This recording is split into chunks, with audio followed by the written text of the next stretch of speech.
Hello, welcome to week 10. Today we will be looking at a important debate that occurred in philosophical pessimism, and we will start off by looking at this debate by first having a look at the work of English psychologist slash philosopher James Sully.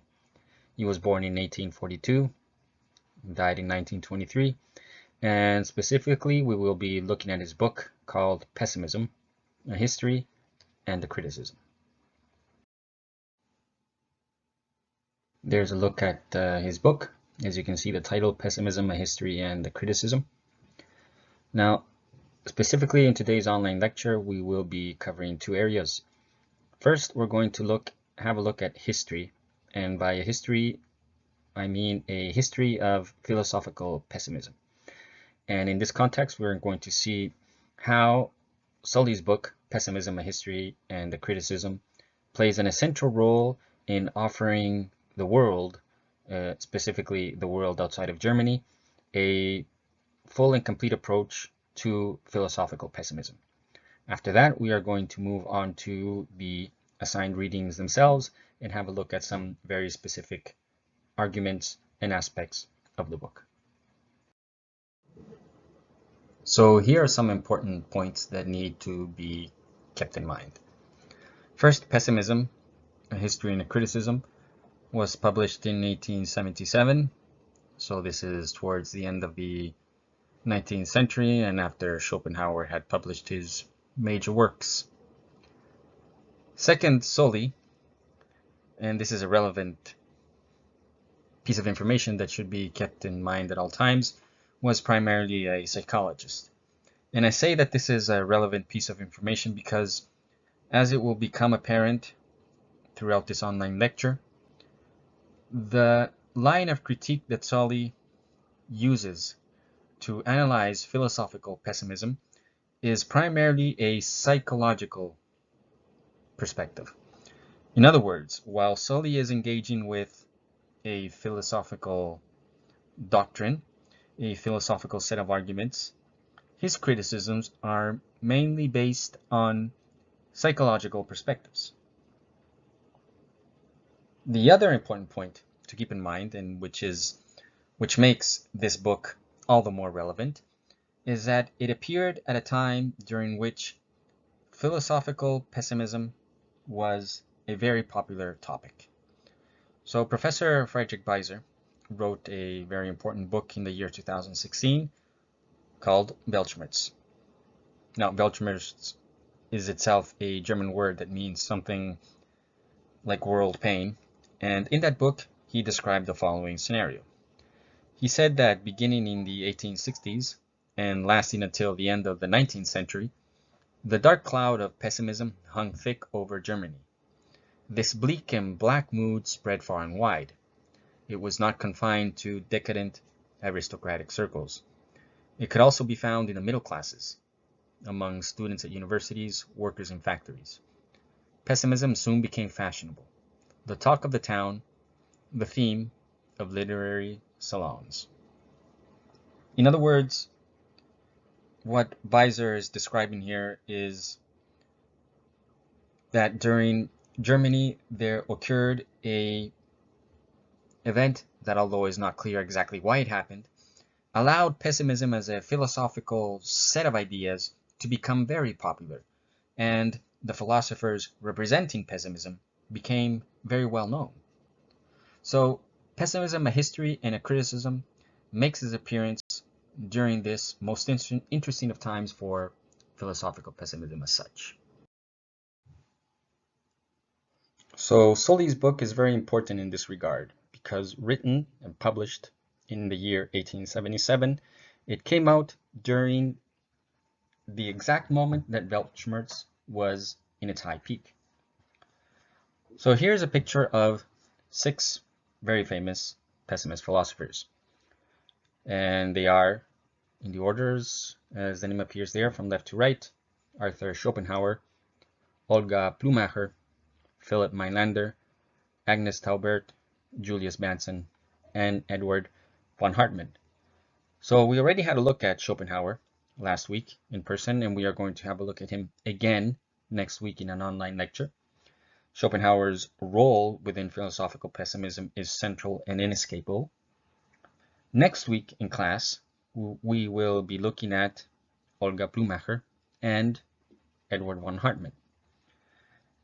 Philipp Meinlander was a German pessimist philosopher that we will not be looking at in this class. And Julius Banson is also a very interesting one, which we will have to set aside, as well as Agnes Taubert. And in the case of Agnes Taubert, this is due simply to the fact that there are no available English translations of her work. So, although I have already hinted at these two reasons, it is very important to look at Sully's book because it introduced German pessimism to the English-speaking world. Before this time, before Sully's book, pessimism was largely confined to German society. So that's its first importance, the fact that it showed the rest of the world that there was an interesting philosophical event, historical happening in Germany. The second important point to keep in mind is that many of the criticisms that Sully presented in his book were later taken up and answered by Olga Plümacher. And it is precisely because of this dialogue that Sully had with Plümacher that it's so important to look at this debate. So next week we're going to see what Plümacher, next week in person, we are going to see what Plümacher had to say in her answers and her replies to Sully's criticism. And at the same time, we will be looking at the actual ideas and arguments that are presented by von Hartmann and which Sully also criticizes. So with all this background information, what is it exactly that Sully said about pessimism?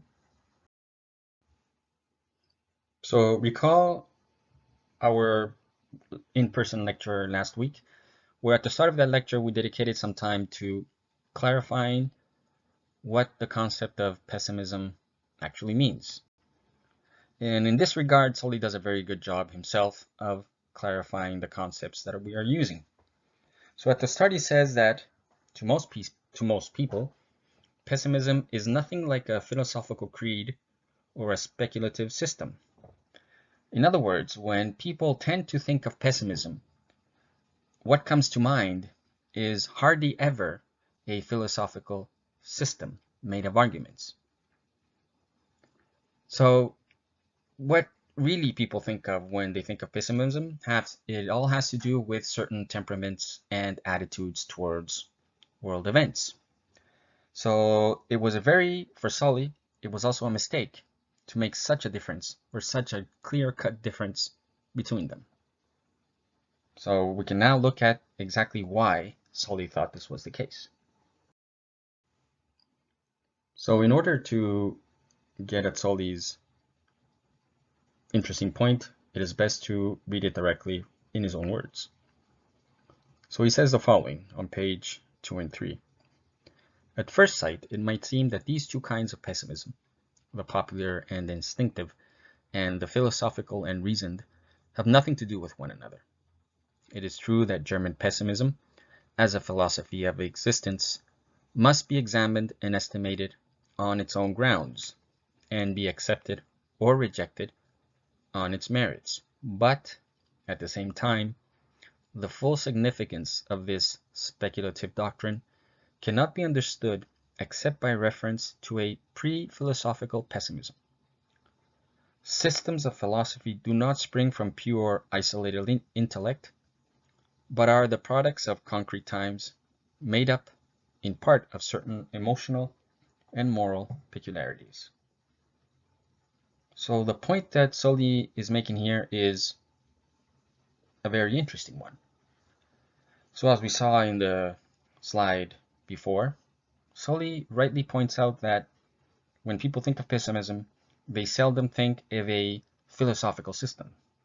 And yet, philosophical pessimism is a system, it is a doctrine made of arguments that will either stand or fall on their own merits. So this is what he calls philosophical and reasoned pessimism. Yet the other understanding of pessimism, that one that tends to see pessimism more as a personal psychological predisposition, is what he calls popular and instinctive.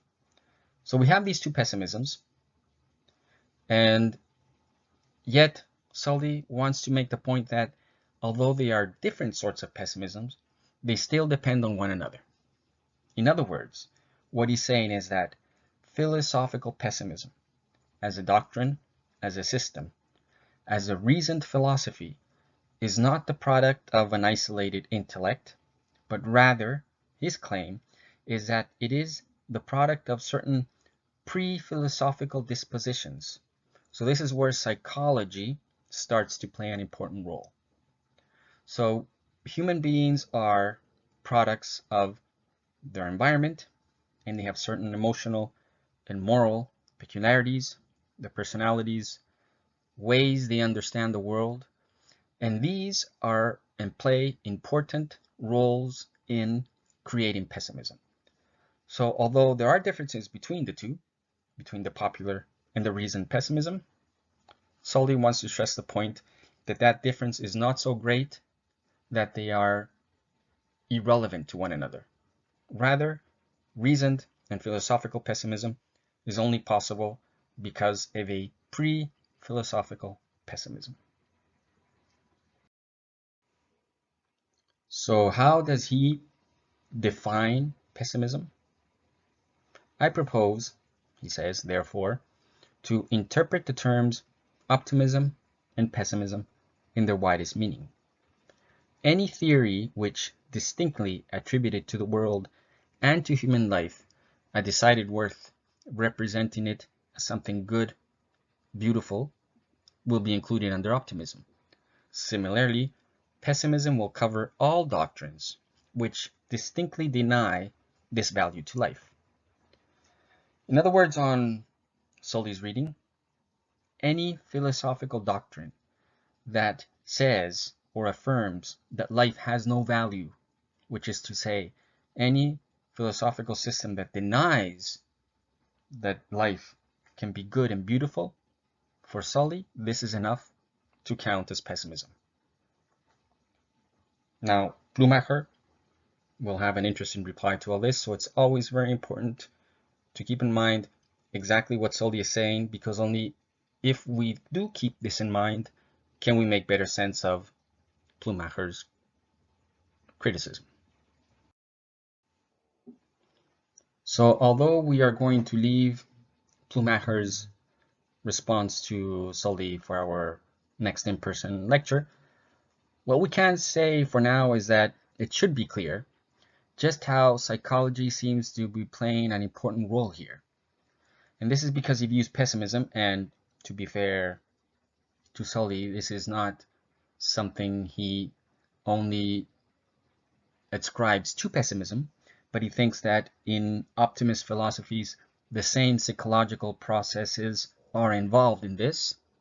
Opposite, in the sense that the optimist sees beauty and good in life, but it's still a psychological process which underpins both philosophical systems.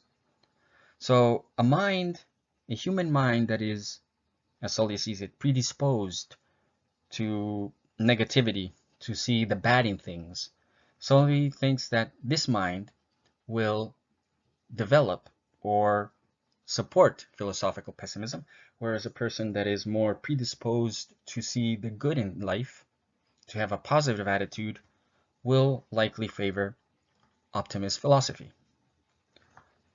Yet here's something to think about. How fruitful do we think this line of criticism is? Because if Sully is correct that there are certain pre-philosophical dispositions that determine which philosophical system we find to be more accurate or more convincing, if it's true that all of that is determined by our pre-philosophical dispositions, then what does that say about philosophy in general? Or further to the point, if it's true that everybody, all the time, and in every instance, will favor a philosophical system that is in tune with their own psychological predispositions, then how useful is it to hold that psychology is more important and previous to philosophical systems themselves? Just what is the usefulness of making such a claim? Continuing with this line of criticism, in the end, Sully ends up considering both pessimism and optimism to be extremes. So he does not really appreciate them. The problem with pessimism, as he says, is that an impartial view of the facts of life and the teachings of science properly so-called has led us to believe that happiness, interpreted in a rational sense, is and has been attained by some indeterminable proportion of mankind. In other words, what Sully is saying here is that pessimism is much too extreme because we have seen and we continue to see that happiness does in fact exist in the world, and happiness is present in the life of a large quantity of mankind. If this is true, that the majority of mankind, or at least a sizable proportion of mankind, is happy, then this would seem to show that pessimism, insofar as it denies that happiness is possible, does seem to be, or does seem to appear, a extremist position. Yet, here's another point to keep in mind. As we saw in our previous in-person lecture, philosophical pessimism is not only about human suffering, or not even primarily about human suffering. So even if Sully is correct, and even if it were the case that the majority or a sizable proportion of mankind, of humanity, was happy, it could still be the case that existence overall was dominated by suffering and pain. We must consider other life, all life, animal life and plant life, as well as human life, in our considerations. So what does all of this mean for Sully's own personal perspective on the debate between pessimism and optimism?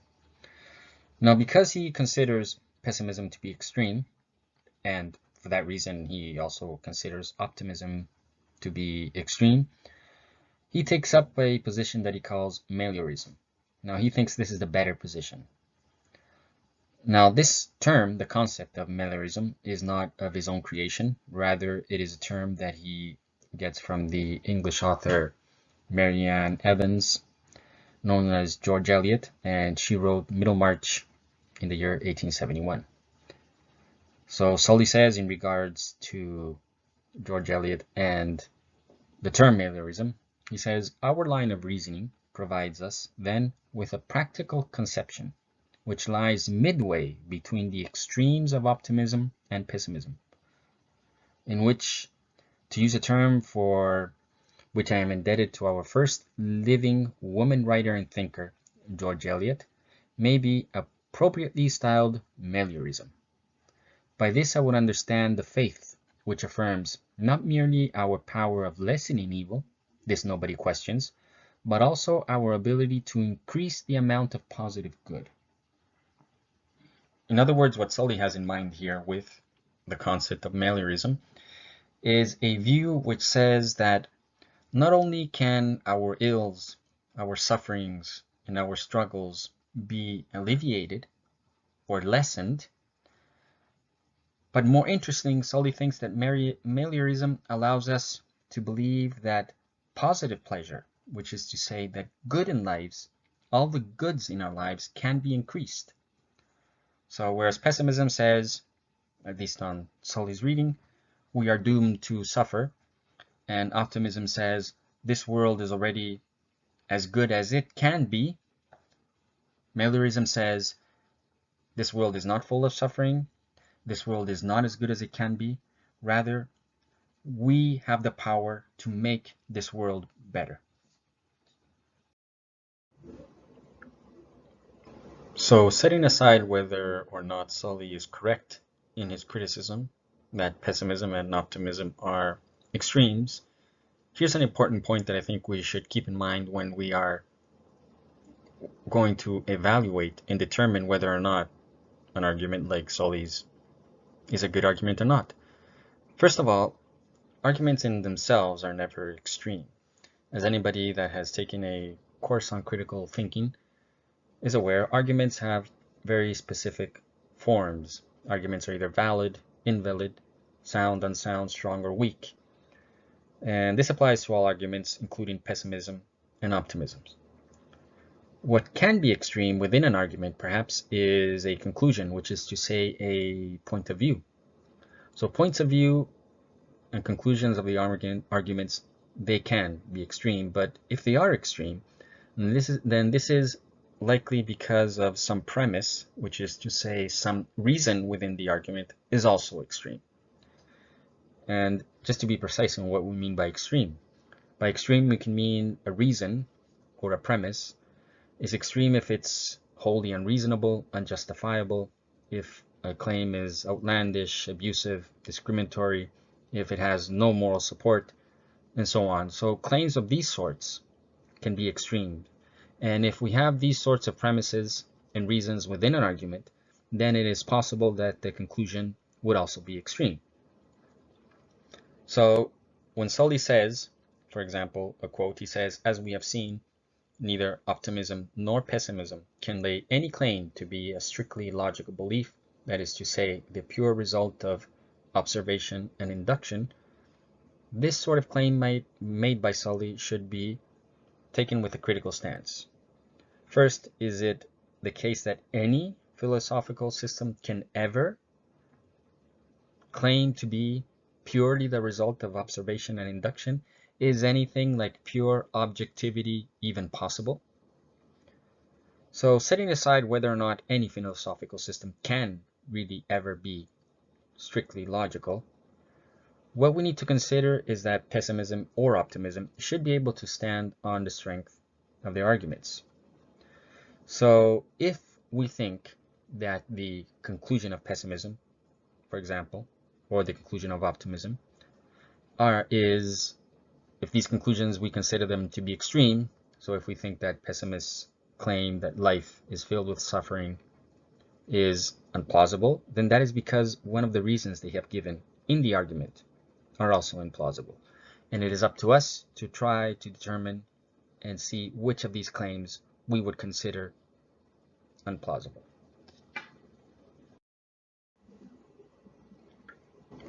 Remember that although Sully is carrying out a critique, an analysis of a philosophical system, he is doing this not from philosophy itself. In other words, this is not the case of a philosophical argument that is being contrasted to another philosophical argument, because Sully's psychological perspective is ever present and it plays a big role in his criticism. So as he says, another quote from Pessimism, from his critique of pessimism, he says that pessimism is the natural outcome of the carping, fault-finding disposition. To perceive the defects of our dwelling place is to set ourselves above it, to prove the superiority of our conception to the actual object before us. By how much, one wonders, would the amount of human criticism be diminished if men no longer derived from the process any agreeable feeling of intellectual elevation? So what is Sully saying here? Two important things. First, he's saying that he's stressing again, just in case there is still any room for doubt, that pessimism is not so much the result of a analysis of arguments. It is not the result of a pure, quote-unquote, abstract philosophical reasoning. It is only the natural outcome of a fault-finding disposition. In other words, pessimism is only the result of people that have a negative attitude towards life. So that's the first thing he's saying. And the second important point that he's saying is that there is perhaps some sort of pleasure that people gain or obtain when they complain about life and when they struggle with existence. So although we complain and we think that life is filled with suffering, there is something that we obtain from all this pain. In other words, something positive, a sort of pleasure that is available to us because the world is filled with suffering. As he says here, again, although all men dislike pain itself, most men like the credit of bearing it. According to this, we are hopelessly enchained by the very nature of things, and all our struggles to get free from misery are destined to be futile. So here's again stressing the main point. While we want to avoid pain, while we want to eliminate pain, while we think pain is an undesirable fact or feature of existence, at the same time, the fact that we have to bear all this pain, the fact that we suffer and struggle, there seems to be some sort of benefit that we gain from this. In other words, we like to take the credit of bearing all the hardships in life. So on the one hand, Sully says, pessimists say life is horrible, filled with pessimism, filled with pain, filled with struggles. And on the other hand, so says Sully, pessimists will also say, well, look at me. I am able to deal with this. I am able to face this pain and face the struggles of life. So in order to make this point even more clear, he says, in truth, pessimism flatters him with a portrait of himself in which he appears as another Prometheus, suffering tortures from the hand of the cruel Zeus. Pessimism enables its adherent to pose as some wronged and suffering divinity, to the admiration of himself at least. In other words, according to Sully, what pessimism does is that it gives us the opportunity to present ourselves to others and to our own selves as some sort of hero. Faced with a life of pain and struggling, we are here, we face it, and in facing this pain, we can become heroes of existence. This is why the example of Prometheus is a very good example of this.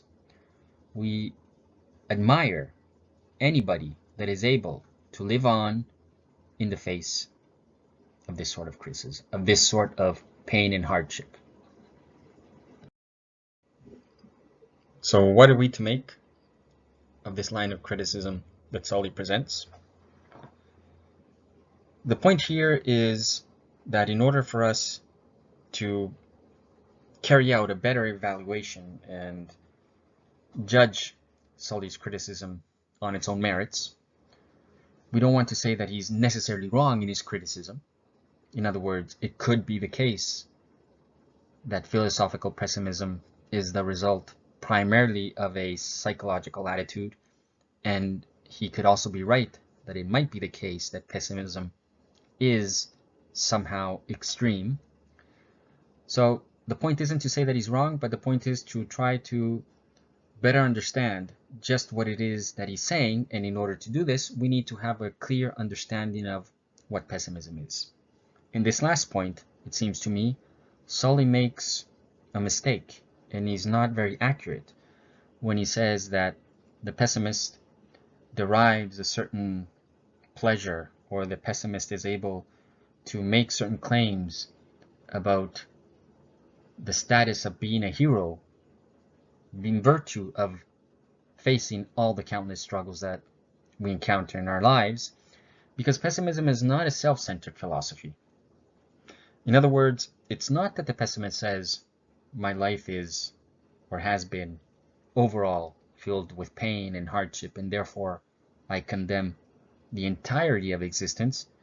In fact, the opposite is also the truth, which is to say, someone could have overall, personally, a very good life, Someone could say my life has been overall a very good one, filled with more happiness than pain, and yet at the same time say, yet in spite of the particular circumstances of my own life, in general existence is always going to be suffering. And this is due to the sorts of arguments that pessimists present. Therefore, the real questions that pessimists ask are, is life overall happy? How much suffering is there in all of existence? Remember, not just human existence, in all of existence. Pessimists want to know, why is there so much suffering? And they want to know what, if anything, can be done about it. So the previous description that Sully made about pessimists and Prometheus, they seem to be misguided.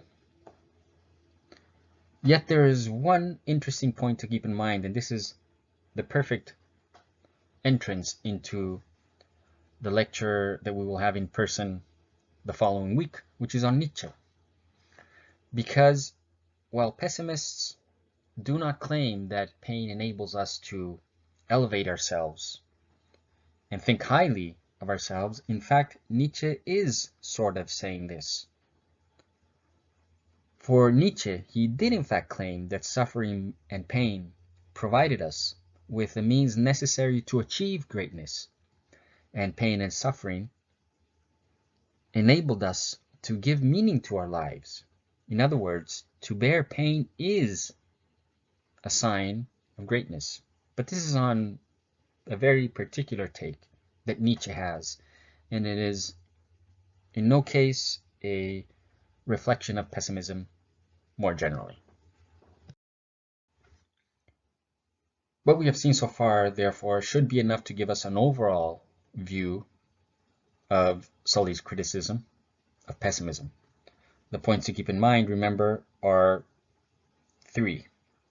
First, Sully claims that what he calls reasoned pessimism, which is philosophical pessimism, a system, a doctrine, he claims that this is only possible because of a pre-philosophical, which is to say a psychological predisposition that we have towards pessimism, and optimism for that matter. So that's the first point. The second point, that pain and suffering in existence actually allows the pessimist to make certain claims about themselves, mainly claims about their ability to withstand the struggles of life. And the third point, that pessimism is indeed extreme, and for that matter, so is optimism, which is why Sully himself ends up favoring a view that he called meliorism. So in order to set up next week's in-person lecture, here are the few questions that we need to study.